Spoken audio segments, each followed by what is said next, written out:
So we'll see how to accept name, roll number and marks in 3 subject, so that we can print name, roll number and total and percentage of 3 subjects. So I had entered name, roll number, marks and any marks you enter, and then we will get name, roll number and marks in 3 subject.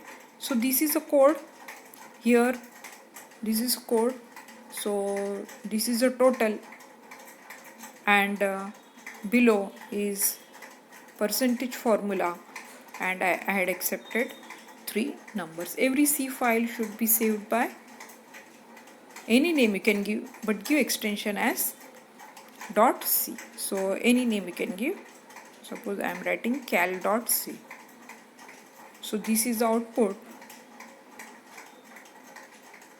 So enter again any name, any roll number, marks in 3 subject. Either you put space or by enter. So we got this name, roll number, total and percentage.